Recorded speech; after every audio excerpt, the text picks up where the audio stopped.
유명한 화가인 빈센트 반 고흐가 자기 동생 테오에게 쓴 편지들을 이제 묶어가지고 책이 한 권 나왔는데, 그 책 제목이 반 고흐 영혼의 편지, 이런 제목의 책입니다. 그 책에 보면은 이 고흐가 자기 동생에게 쓴 내용 중에 이런 대목이 있습니다. 될 수 있으면 많이 감탄해라. 많은 사람들이 충분히 감탄하지 못하고 있으니까.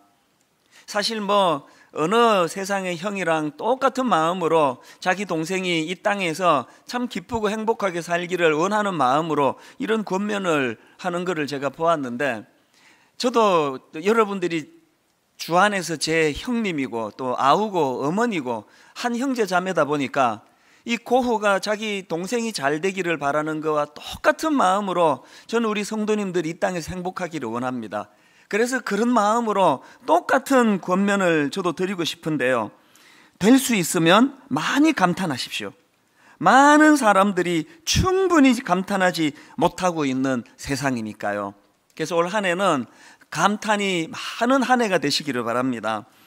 사실 우리 기독교는 감탄의 종교다, 그렇게 말해도 크게 과언은 아니라고 생각합니다. 창세기에 보면은 하나님께서 천지를 창조하실 때 얼마나 자주 하나님의 감탄이 표현되고 있는지 모르겠습니다. 창세기 1장 4절에 보니까 빛이 하나님이 보시기에 좋았더라.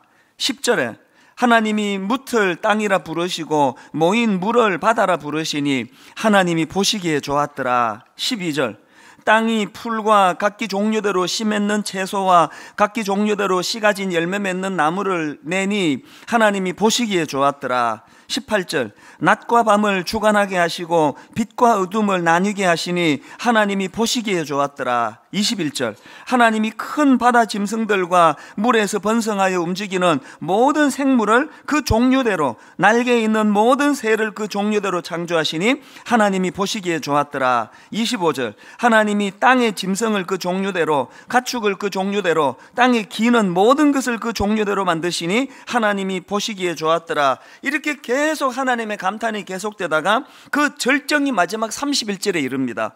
하나님이 지으신 그 모든 것을 보시기에 심히 좋았더라. 하나님의 창조 과정에서 총 7번에 걸쳐 감탄사를 연발하시는 하나님이신데, 그 하나님의 감탄의 정점에 우리 인간의 창조가 있다는 겁니다. 이 하나님의 감탄이 우리 내면에서 이것이 회복이 될 때에 창세기 2장으로 넘어가 인간의 감탄으로 연결이 되는데, 저는 창세기 1장에서 이 하나님의 감탄이 연결이 되다가 2장의 그 인간의 하나님의 감탄에 대한 반응이, 이건 역시 감탄사라는 것이 참 마음에 감동을 주더라고요. 창세기 2장 23절을 보십시오. 아담이 이르되 이는 내 뼈 중에 뼈요 살 중에 살이라. 이게 얼마나 아름다운 감탄입니까?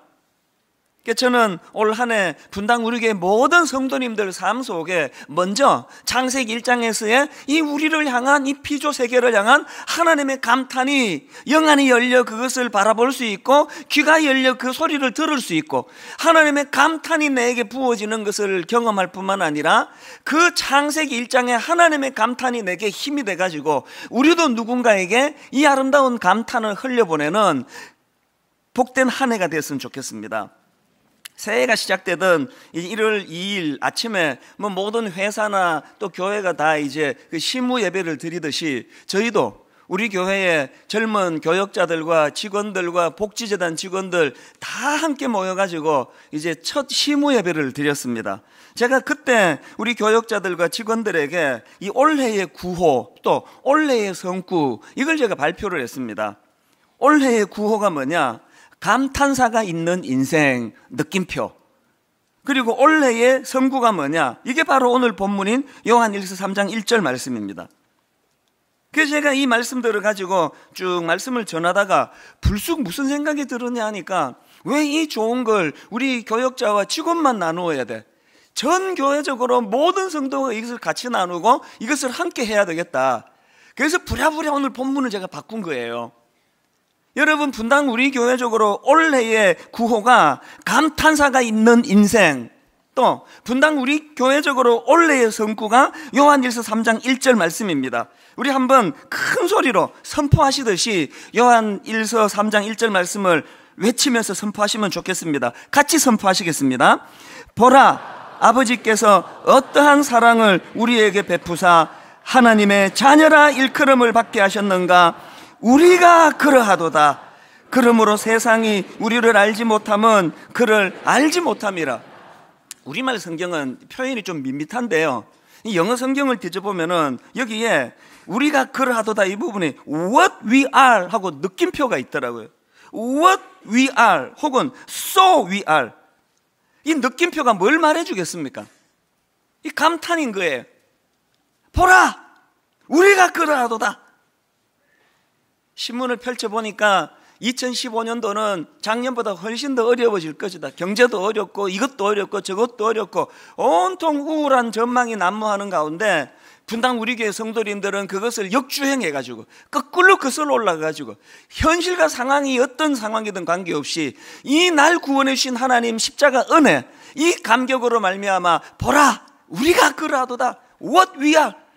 느낌표, 이 감탄이 있는 인생. 저는 우리 모든 성도님들 삶에 올 한 해가 감탄이 있는 인생이 되기를 바랍니다. 중요한 건 뭐냐 하면은 정말 우리 삶이 이 감탄사가 있는 인생이 되기 위해서는 꼭 회복해야 될 몇 가지가 있는데 제가 단어 3개로 이것을 풀어보았습니다. 올 한 해 이 3 단어가 여러분 마음에 잘 간직이 되면 좋겠는데요, 첫 번째 회복해야 될 단어가 뭐냐? 긍지라는 단어의 회복입니다. 해병대 하면은 뭐 긍지와 자부심으로 뭉쳐진 부대다라는 거는 군대 안 간 여성들도 다 아는 이야기 아닙니까? 그런데 제가 들어보니까 이 해병대는요, 그 부대원들에게 긍지를 심어주기 위해 가지고 이 신참 훈련생 시절부터 끊임없이 외워서 반복 복창시키는 이 해병대의 긍지라는 구호가 있다는 겁니다. 내용이 이렇습니다. 나는 국가전략기동부대의 일원으로서 선봉군임을 자랑한다. 하나, 나는 찬란한 해병대 정신을 이어받은 무적 해병이다. 둘, 나는 불가능을 모르는 전천후 해병이다. 셋, 나는 책임을 완수하는 충성스러운 해병이다. 넷, 나는 국민에게 신뢰받는 정예 해병이다. 다섯, 나는 한 번 해병이면 영원한 해병이다. 이 5가지 구호를 끊임없이 복창하게 한다는 거예요. 그래서 제가 이 5 내용을 가만히 보면서 오늘 예수 믿는 우리도 우리 안에 이 그리스도인의 긍지를 살리기 위해 가지고 오늘 본문 요한일서 3장 1절 말씀을 아침마다 복창하고 저녁마다 외우고 가정 예배를 드리며 자녀들과 함께 선포하고 그랬으면 좋겠다. 하나님의 자녀된 우리 안에 이 보라, 우리가 그러하도다. 여러분 이 한 해 내내 여러분 가정적으로 개인의 심령 속에 이 요한 1서 3장 1절 말씀이 마음속에 끊임없이 되뇌어지는 복된 한 해가 되시기를 바랍니다. 그래서 제가 시무 예배 때 이 본문을 가지고 말씀을 나누면서 제가 교역자들과 직원에게 한 가지 약속을 했습니다. 무슨 약속을 했냐니까요, 저는 여러분들이 이 자리에 분당 우리 교회 교역자로 앉아있는 게, 우리 교회 직원으로 앉아있는 게 이것이 여러분 삶의 긍지가 됐으면 좋겠다. 어디 갈 데 없어가지고 여기 와 있는 거 아니고 내가 분당 우리 교회 교역자라는 것이 말로 다 할 수 없는 긍지가 되도록. 근데 한 가지 약속을 하는데, 여러분이 이 교회에 있음으로 생기는 긍지를 뺏는 짓은 내가 하지 않겠다. 내가 여러분을 위하여 해드릴 수 있는 게 많이 있는데, 일도 줄여줄 수 있고 휴가도 줄 수 있고 뭐 밥도 사줄 수 있고 많이 내가 해줄 수 있는 게 많지만, 내가 여러분에게 해줄 수 있는 가장 중요한 것은 바로 이거라고 생각한다. 여러분이 분당 우리 교회 교역자라는 것이, 직원이라는 것이 수치스럽고 부끄럽지 않도록 내가 그 기쁨을 뺏지를 않겠다. 왜 이런 약속을 했냐 하니까요, 사실 이게 저는 저의 30대 시절에 저의 담임 목사님이셨던 옥하는 목사님에 대한 사랑의 빛 때문이에요. 옥 목사님으로 말미암아 제 젊은 30대 40대가 얼마나 긍지가 가득한 인생으로 그렇게 살았거든요. 제가 지방에서 사역하다가 이제 최종적으로 사랑의 교회로 가게 결정이 되고, 그게 얼마나 내 마음에 그 긍지가 됐는지요. 마지막으로 이제 짐 다 정리하고, 그때 그 무슨 일인지는 모르겠는데 이제 짐을 들고 택시를 타고, 제가 그때 대구에서 사역했으니까 기사분에게 동대구역으로 가시죠. 그러고는 이제 그 다음에 안 해도 되는 한마디 이렇게 했습니다. 저 지금 사랑의 교회 갑니다. 그랬더니 그 기사분이 가만히 있는 거예요. 그래서 내가, 야, 이게 상황에 안 맞는 쓸데없는 소리를 했구나. 이게 지금 20몇 년이 지난 지금까지 잊혀지지가 않아요. 자랑하고 싶은 거예요. 내 사랑의 교회, 비록 파트타임이지만 내가 사랑의 교회 교육전도 삽니다. 이걸 자랑하고 싶어가지고요. 그리고는 제가 그 교대 앞에 그 반지하 부엌도 없는 그 바깥으로 이렇게 통하고 화장실은 그 길가에 있는 그런 집에 살았는데요. 총각 시절에 반지하에 이제 그 거울이 있지 않습니까? 거울에다가 교패를 달아놨어요. 놀러 오는 사람도 없고 뭐 혼자 사는데요. 지금 생각하면 그 해병대가 자기가 해병대라는 것을 긍지하기 위하여 아침마다 구호를 외쳤던 것처럼 제게도 그 긍지가 있었습니다. 그래서 이제 머리를 감고 머리를 닦으면서 거울을 보면서 그 교패를 보면서 마음의 긍지가 넘쳐나던 이때가 제가 기억이 나는 거예요.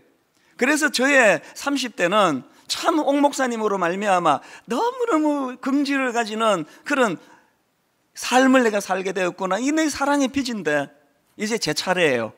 제가 우리 젊은 교역자들에게 이 사랑의 빚을 되갚고 싶습니다.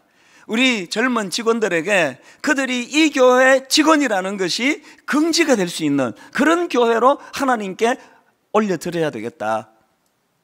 저는 오늘 모든 성도님들에게 똑같은 부탁을 드리고 싶습니다. 오늘 여기 우리 서리 집사로 임명받으신 분들, 여건이 안 되면 교회 봉사 못 하셔도 괜찮아요. 그러나 여러분 내면에 절대로 빼앗겨서는 안 되는 거, 여러분 이 교회 긍지를 뺏는 일은 하지 마시기를 바랍니다. 주차를 하는 일에도, 회사 생활하는 일에도 내가 분당 우리 교회 집사야, 여러분에게 이 긍지 뺏는 일은 서로가 해서는 안 돼요. 저는 제 모든 목회의 가장 중요한 기준을 여기에다 두고 있습니다. 그러다가 보니까요, 어떤 여성도가 조금만 과하게 다가와도 긴장부터 하는 게 저예요. 왜? 혹시 이 일을 통해서 우리 성도들, 교역자들 긍지 뺏는 이런 자리로 내가 빠질까봐 본능적으로 두려운 거예요. 어느 집사님이 상기시켜 주신 것처럼, 목사님 우리도 눈 높습니다. 그래서 이게 별로 위험한 일이 아님을 저도 알지만 본능적으로 우리가 하나님 앞에서 이 긍지를 세워나가는 게 이게 왜 소중한 가치냐 하면은요, 저는 국내외적으로 교회가 분쟁을 겪고 어려움을 겪어서 그렇게 그 눈물을 흘리는 많은 경우를 알고 있습니다. 작년에 그런 교회 중에 한 교회 그 장로님을 만났더니 너무너무 슬픈 이야기를 하더라고요. 자기는 집사 시절에 자기가 출석하는 그 교회를 너무 자랑하고 사랑해서 회사에 가가지고 자기는 무슨 교회 다닌다고 그렇게 자랑을 하고 다녔는데, 교회가 어려움을 겪고 분쟁이 생기고 나서 이제는 그 교회 시무장로가 됐는데 자기가 어느 교회 다닌다는 걸 회사 가서 말할 자신이 없더라는 거예요. 그래서 안 한다는 거예요. 얼마나 슬픈 이야기입니까? 제가 다시 한번 여러분 공개적으로 약속합니다.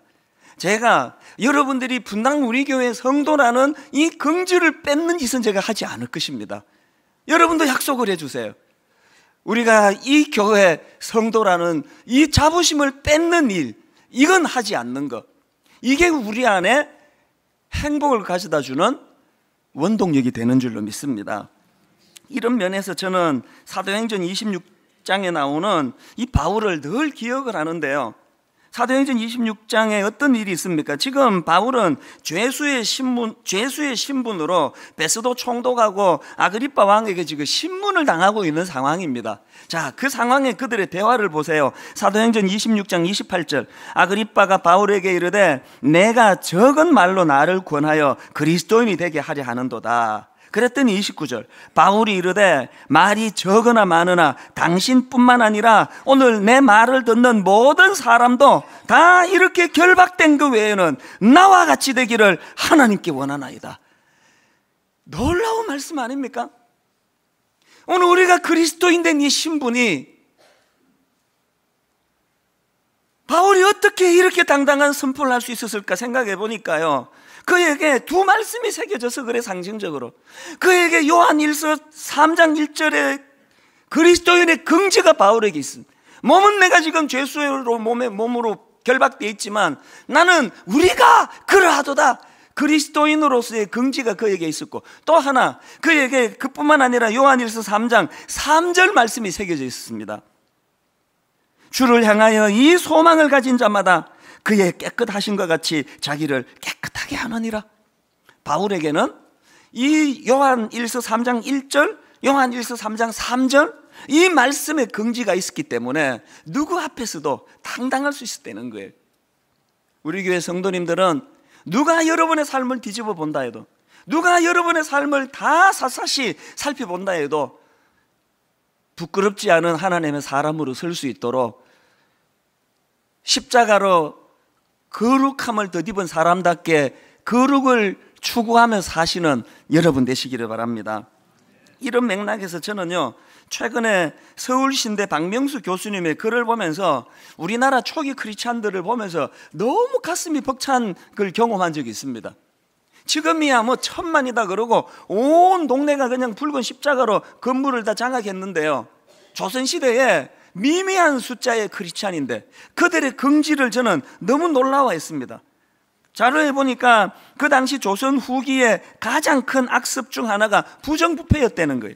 매간 매직, 뇌물수수, 크고 작은 관료들이 얼마나 그냥 부도덕하고 부정직하고 뇌물을 받아 챙기고 그런 시대에 일어난 상황인데요, 여러분 그 시대의 상황을 묘사하는 글 하나 한번 들어보시면 많은 생각을 하게 되실 겁니다. 자, 들어보세요.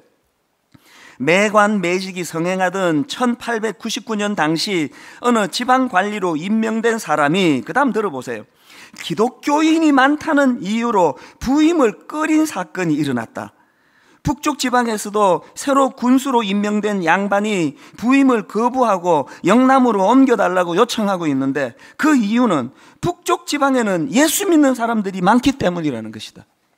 이 부정부패한 관료가 그 지역에 부임한다고 보니까 거기는 그 예수쟁이들이 많은데, 예수쟁이들이 많은 데는 이게 뇌물이 없는데, 이 부정부패 안 하는데, 저는 이 글을 읽으면서 망감이 교차하더라고요. 망감이.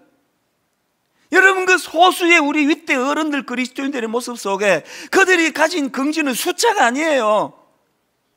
교회 규모가 아니에요. 바울이 가지고 있던, 우리가 그러하도다 선포하는 자들이 가지고 있는 주님 앞에서 이 깨끗한 삶을 추구하다가 보니까 예수 믿는 사람이 모여 있는 데는 이 뇌물이 안 통한다, 부정부패가 안 통한다. 난 거기 안 가고 싶다. 이게 영향력 아닙니까? 2015년도에 우리 안에 이 긍지가 회복되는 은혜가 있기를 바랍니다. 그런가 하면 두 번째로 우리가 회복해야 될 단어가 하나 더 있는데요, 성장이라는 단어입니다. 여러분 긍지는 성장을 가져온다는 사실이에요. 베드로가 바로 그 경우 아닙니까? 주님께서 그 시골뜨기를 제자로 뽑아주시면서 제일 먼저 주님이 그에게 심어준 게 긍지심 아닙니까? 자, 마태복음 4장 19절을 보십시오. 말씀하시되 나를 따라오라, 내가 너희를 사람을 낚는 어부가 되게 하리라. 얼마나 엄청난 긍지에 관한 이야기입니까? 그 다음 요한복음 1장 42절, 데리고 예수께로 오니 예수께서 보시고 이르시되 내가 요한의 아들 시몬이니 장차 게바라 하리라 하시니라. 게바는 번역하면 베드로라. 주님이 제자들을 뽑으시고 제일 먼저 심어주기 원하신 건 긍지예요. 네가 지금은 고기를 잡아 생계를 연명하는 무명의 어부에 불과하지만 긍지를 가져라. 그리스도의 제자가 된 이상 엄청난 영향력을 가진 지도자가 될 것이다. 사람을 낚는 어부가 될 것이다. 베드로에게 그 긍지가 심어지니까 여러분 베드로가 그 연약한 자기 모습을 다 떨치고 결국 얼마나 우뚝 선 위대한 지도자가 됐는지는 우리 다 알고 있지 않습니까? 다윗도 마찬가지예요. 사무엘상 16장에서의 다윗은요 얼마나 어렸던지 아버지도 인정 안 하던 사람이에요. 하나님이 이제 새로운 왕을 찾고 계시는데요, 아버지가 다윗은 껴주지도 않아요. 그 막내가 하나 더 있는데 걔는 그 자격도 안 되고 애도 어리고 걔는 아닙니다. 데리고 오지도 않았어요. 그런데 여러분, 우리 하나님께서는 그 기라성 같은 다윗의 형들을 다 제쳐두고 그 자격 없는 다윗을 점지하시고 그에게 기름을 부으시니까 이것이 그에게 얼마나 긍지가 됐겠습니까? 다윗의 젊은 시절은요, 유난히 고난이 많고 적들이 많고 죽을 고생을 했지만, 저는 그런 생각을 해봐요. 다윗이 하나님이 자기를 기름 부어주셨다는 그 긍지가 기어이 그 수많은 고난의 과정을 이겨내고 위대한 왕으로 우뚝 설 수 있게 된 원동력이 된 줄로 믿으십니다. 새해에 우리 젊은 형제 자매들에게 가정가정마다 이 축복이 있기를 바랍니다. 네가 지금 공부도 잘 못하고 나이도 어리고 철도 없지만 그러나 너는 하나님의 사람이다. 우리가 그러하도다. 여러분의 자녀들에게 이 긍지가 심어질 때 그것이 우리를 성장시키는 능력이 된다는 거예요. 지난 월요일이에요. 저희 집에 이제 이번에 그 수능 시험을 치고 결과를 기다리는 딸이 있는데요, 한 해 내내 그냥 잠도 못 자고 하고 싶은 일도 못 하고 죽을 고생만 했으니까 얼마나 이제 그 보상 심리가 있겠습니까? 그래서 이제 늦게까지 친구랑 뭐 카톡하고 또 늦잠도 자고 시큰그렇게 지내요. 절대로 내가 제재하지 않아요. 이런 날도 필요하다. 그래, 잘 쉬고 놀고 그렇게 해라. 그래서 정말 제가 안 깨워요. 근데 지난 월요일 날 제가 얘를 이제 살살살 꼬드겨가지고 너 집에서 이렇게 뒹글거리며 쉬는 것도 좋은데 아빠하고 속초에 가자. 속초에 가면 내가 회 사줄게, 회. 그러면서 살살 이제 얘를 꼬드겨가지고 이제 안 씻어도 된다. 아빠하고 가는데 어떠냐. 그리고는 이제 얘를 데리고 이제 속초로 간 거예요. 가서 이제 바다도 보여주고 진짜 회도 사주고 또 인터넷 검색해서 분위기 좋은 카페도 데리고 가고 그렇게 했는데요, 제가 이제 카페에 데리고 가서 얘에게 딱 한마디 했습니다. 아빠가 오늘 너한테 정말 내가 주고 싶은 메시지가 하나 있는데 한번 들어볼래? 네가 있잖아, 오늘 하루 종일 네 방에서 뒹글뒹글거리고 그렇게 하루 종일 문 밖에도 안 나갔으면 하나님의 우주는 네 방 안에 갇혀 있었을 거야. 그런데 네가 문을 열고 이것을 떨치고 속초에 가니까 새로운 세계가 펼쳐졌잖아. 바다가 있고 이 아름다운 카페가 있고 식당이 눈에 보이고 속초까지 오는 과정에 수많은 풍경이 있고, 네 인생의 이 날을 잊지 말거라. 네가 네 스스로를 제한해서 네 방 안에 너를 가두면은 하나님의 세계는 그렇게 좁은 세계가 돼. 그러나 이걸 떨치고 커튼을 열어젖히고 바깥 세계로 달려나가면 네가 지금까지 구경도 해보지 못한 놀라운 새로운 세계가 네 앞에 펼쳐져 있을 거야. 근데 이야기를 하면서 보니까 얘가 약간 좀 감동을 받는 것 같아요. 보통 때는 제 얘기 들으면 이제 막 시계 쳐다보고 이러는데 감동을 받는 것 같아서 내 속으로 월요일날 피곤한데 내가 여기까지 오길 잘했다, 그런 생각을 했는데요, 여러분이 주 안에서 제 형님이고 누나고 동생들 아닙니까? 똑같은 마음으로 제가 여러분 한 분 한 분 속초로 모시고 가가지고 회 사드리면서 이 말씀을 드리고 싶은데요, 형제가 좀 많다 보니까 회는 각자 사드시고요, 꼭 속초에 한번 가세요. 강릉도 좋습니다. 하나님이 우리에게 주신 세계는 그 넓이와 깊이는 내가 결정하는 거예요. 내가 내 인생을 내 독방에 가둬놓고 커튼 닫아놓고 있으면 하나님의 세계는 그렇게 좁은 세계밖에 안 되는 거예요. 그러나 문을 열고 박차고 나가면은 그만큼 하나님의 세계가 넓어지는 거 아닙니까? 롯과 아브라함의 차이가 바로 그거 아닙니까? 창세기 13장 14, 15절 한번 보시기 바랍니다. 롯이 아브라함을 떠난 후에 여호와께서 아브라함에게 이르시되 너는 눈을 들어 너 있는 곳에서 북쪽과 남쪽 그리고 동쪽과 서쪽을 바라보라. 보이는 땅을 내가 너와 내 자손에게 주리니 영원히 이르리라. 롯의 치명적인 결함이 뭡니까? 이 놀라운 하나님의 말씀이 들리지 않으니까, 무궁무진한 놀라운 하나님의 세계가 안 보이니까 세상이 그 썩어 빠진 소돔을 택해가지고 그렇게 같이 망해버린 게 이게 롯 아니냐고요. 저는 분당 우리 교회 모든 성도님들이 그리스도의 십자가로 인한 긍지가 회복되기를 바랍니다. 나는 택함받은 하나님의 자녀야. 이 긍지가 나를 눈을 동서남북으로 뜨게 해주시는 하나님의 말씀이 들어오는, 그래서 이것이 우리를 성장시킴으로 말미암아 누가 저보고 작년에 그러더라고요. 목사님, 2014년도가 목사님의 전성기입니다. 내가 속으로 이야기했습니다. 천만의 말씀이에요.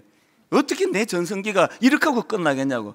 하나님이 얼마나 무궁무진하신데 내 전성기는 아직 안 온 거예요.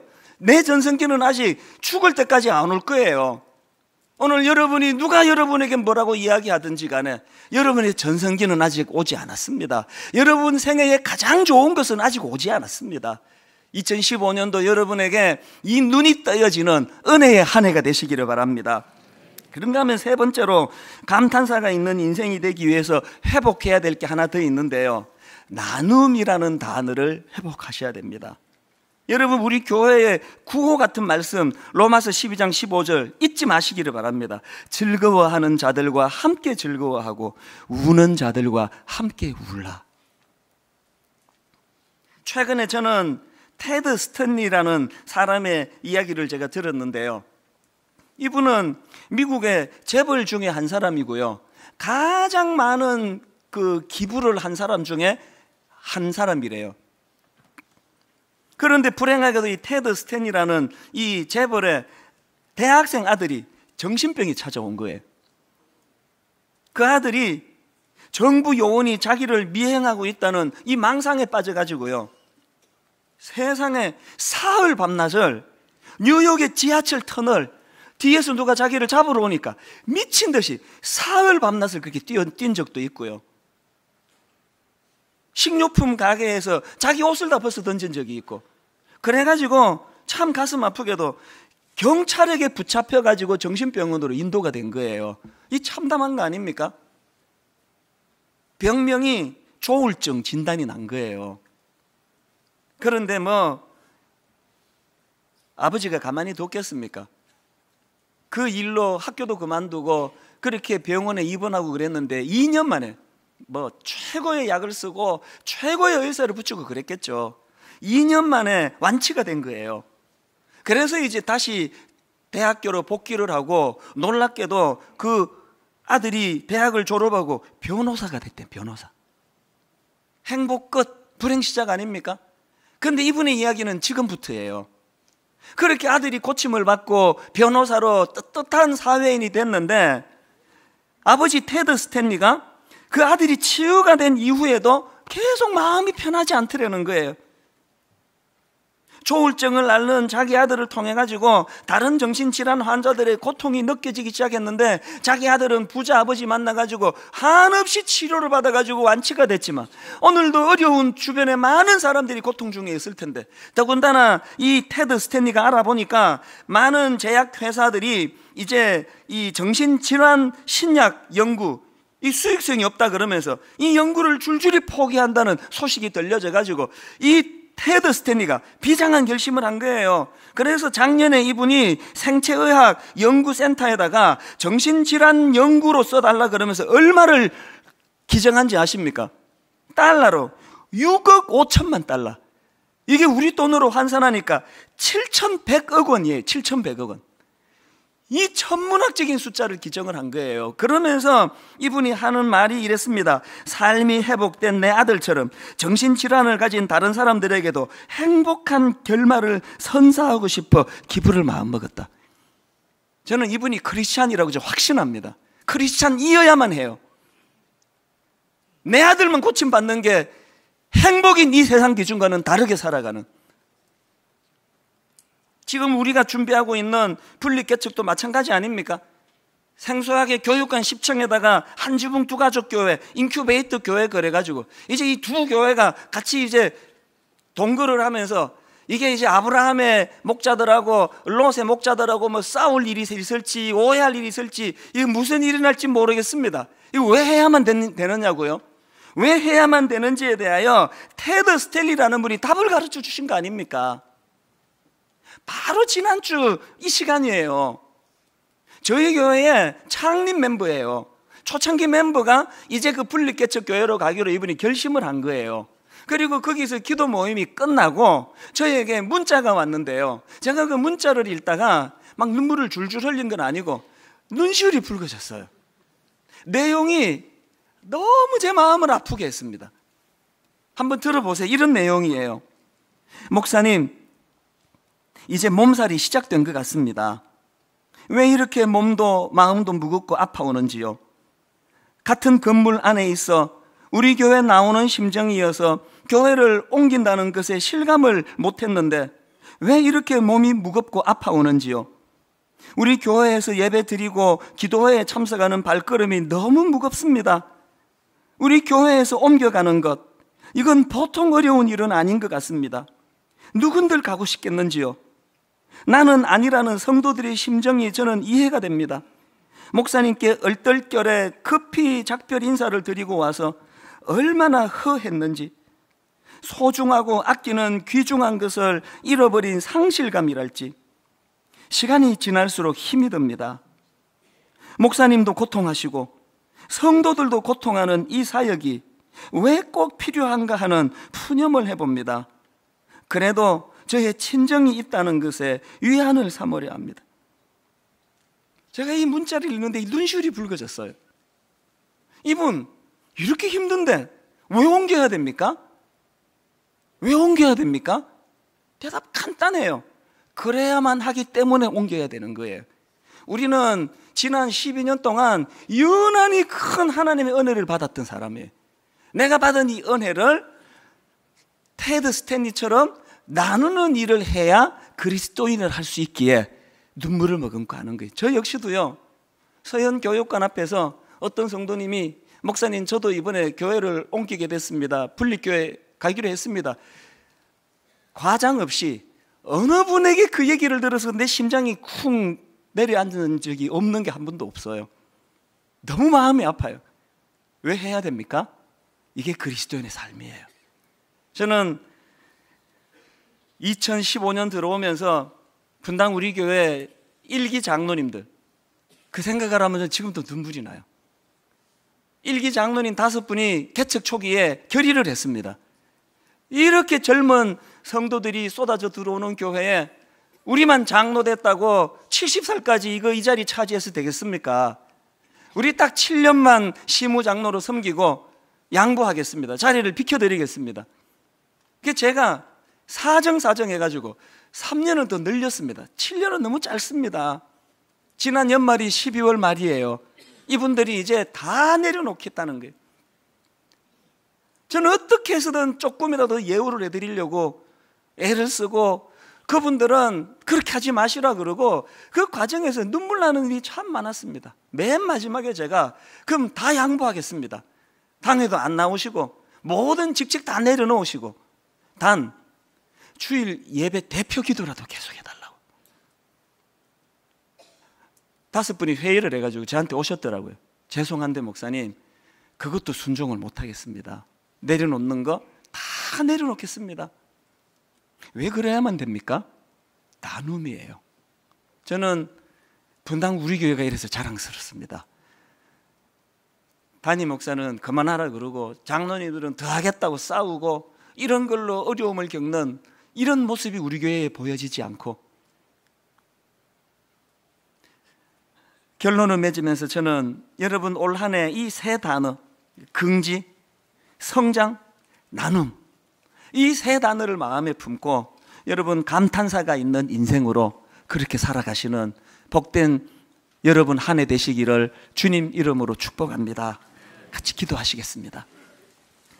하나님 아버지, 새로운 한 해는 밝아졌지만 달력은 새 것으로 바뀌어 끼었지만 우리의 마음은 여전히 작년에 받았던 상처와 아픔과 눈물에 머물러 있습니다. 오늘 주신 이 말씀으로 하나님 치유되고 회복되게 해주셔서 진정 원래 우리의 삶에 감탄이 있는 한 해가 되도록 인도하여 주시옵소서. 하나님 예물을 드리려고 합니다. 신년 첫 예물을 통하여 하나님 영광을 받아주시고, 주님 이 예물이 서현교육관 헌금으로 쓰여질 뿐만 아니라 이제 8년 뒤에 저 건물이 한국사회 한국교회의 기정이 되어서 놀라운 열매로 나타나도록 인도하여 주시옵소서. 더 많이 나누고 더 많이 베풀면서 아름다운 믿음의 생활할 수 있도록 은혜 내려 주시옵소서. 드리고 싶은데 경제적인 여건이 되지 않는 많은 성도들 조금도 그 마음에 부담 갖지 않도록 주님이 막아주시고 네 마음 내가 다 받았다 말씀해 주시기 원합니다. 예수님 이름으로 기도드립니다. 아멘. 우리 헌금 드리실 때 성가대 정다운 자매님, 이 시간에 특별 찬양해 주시겠습니다. 같이 준비하신 헌금 드리시겠습니다.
저는 우리 자매님께 이 찬양을 이 곡을 불러달라고 부탁을 했습니다. 보통은 곡을 정해주지 않는데 제가 이 찬양을 불러달라고 부탁한 이유는 이제 2015년도 우리 그 세 가지 단어를 가지고 하나님 앞에 감탄이 있는 인생으로 살아가기 위해서 우리가 회복해야 되는 것이 복음의 감격이에요.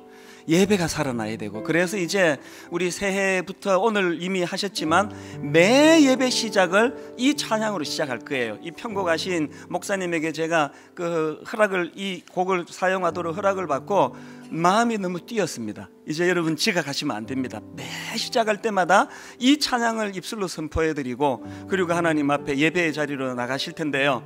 이제 하나님 앞에 우리가 이 결단 각오를 가지고 한번 상징적으로 의미를 가지고 다 자리에서 일어나셔서 다시 한번 가사 한마디 한마디 보시면서 내 입술로 찬양하며 주님을 예배할 때 하늘 가득한 주의 영광을 보리라. 그래야 나 삶을 통하여 내 입술을 통하여 주님의 이름이 높임을 받으시는 영적 부흥이 일어날 줄 믿습니다. 우리 매 예배 시작 때 이제 부르게 될 이 찬양 마음에 새기시고 각인하시고 이 시간 선포해 드릴 때 하나님 앞에 감탄이 있는 한 해로 이끌어 주시기 원합니다. 갈망하며 우리 찬양 부르시겠습니다.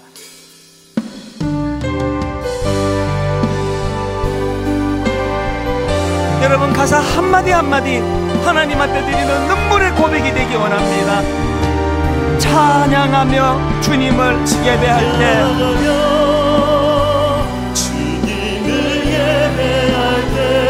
하늘 가득한 주의 영광 보리라. 나를 통하여 나의 입술을 인하여 주의 이름 높임을 받으소서.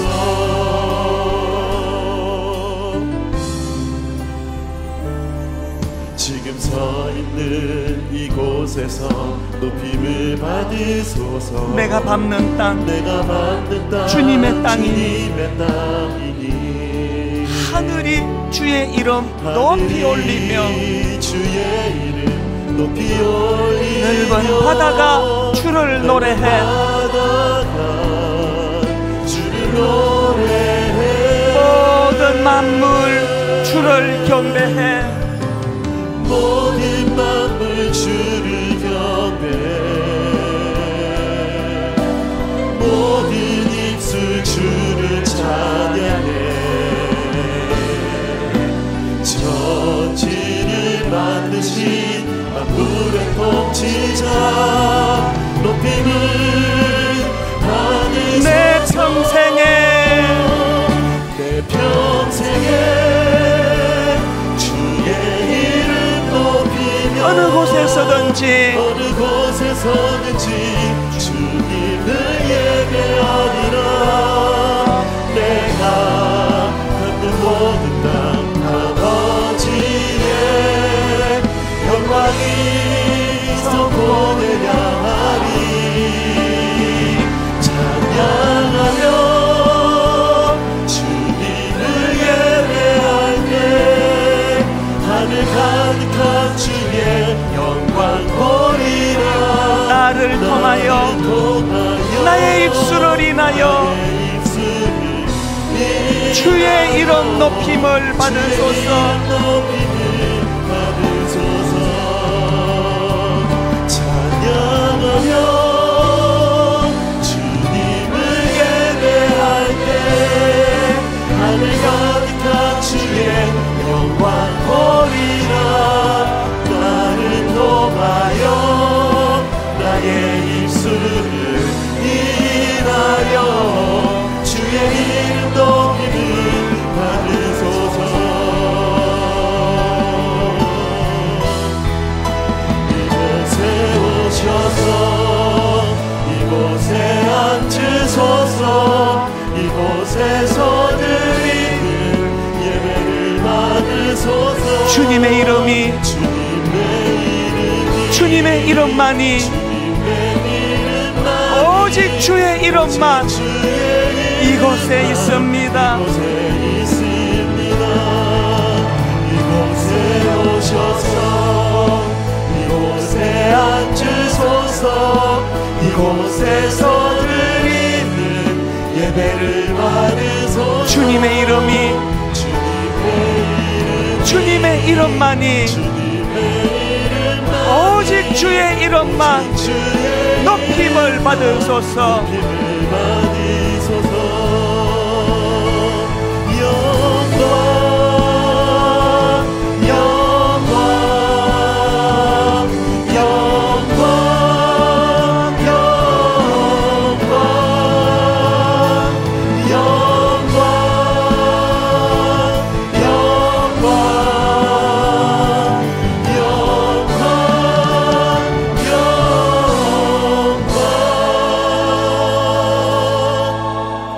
새해 첫 예배입니다. 하나님, 지난 한 해에 상했고 아팠고 낙심했고 좌절했던 것들 연장하지 않기를 원합니다. 끊어버리기 원합니다. 새해에 하나님, 감탄이 있는 가정이 되기 원합니다. 내 뼈 중에 뼈요, 살 중에 살이라. 부부간의 아름다운 사랑이 다시 회복되기를 원합니다. 우리 자녀들이 꿈을 품고 달려가기를 원합니다. 하나님, 열등감, 상처 없는 낮은 자존감으로 우울하지 않은 자녀들 되기 원합니다. 이 모든 것들을 가능하게 하는 복음의 능력, 구원의 감격을 회복시켜 주시기 원합니다. 우리 한번 통성으로 기도하기 전에 저를 따라 큰 소리로 선포하고 같이 기도하시겠습니다. 주여 은혜를 주옵소서. 주여 은혜를 주옵소서. 주여 은혜를 주옵소서. 주여 은혜를 주옵소서. 주여 기도의 문을 열어 주옵소서. 주여 기도의 문을 열어 주옵소서. 주여 기도의 문을 열어 주옵소서. 주여 기도의 문을 열어 주옵소서. 통성으로 같이 기도하시겠습니다. 살아계신 하나님 아버지, 지난 한 해 아팠고 힘들었고 좌절했고 낙심했고 외로웠고 마음이 상했던 그 모든 것들을 아버지 묶어 지난 한 해로 흘려보내기를 원합니다. 아버지, 새로운 한 해 주실 만한 은혜를 이 시간 구합니다. 베푸실 만한 은혜를 구합니다. 주여, 은혜를 주옵소서. 아버지, 그 은혜를 기도의 문을 열고 들어가 보기를 원합니다. 주여, 은혜를 주옵소서. 주여, 기도의 문을 열어 주옵소서. 베드로를 부르셨을 때 그 연약한 인생을 통해서 성장케 하시고 존귀하신 하나님, 그 하나님은 이 시간 경험하고 그 은혜를 아버지 하나님 경험하고 그 은혜를 나누는 자리로 이끌어 하나님 아버지, 은혜를 나누는 자리에서 하나님이 자비하신 하나님, 공의로우신 하나님, 긍휼이 많으신 하나님, 하나님은 이 시간 갈망합니다. 아버지, 갈망합니다.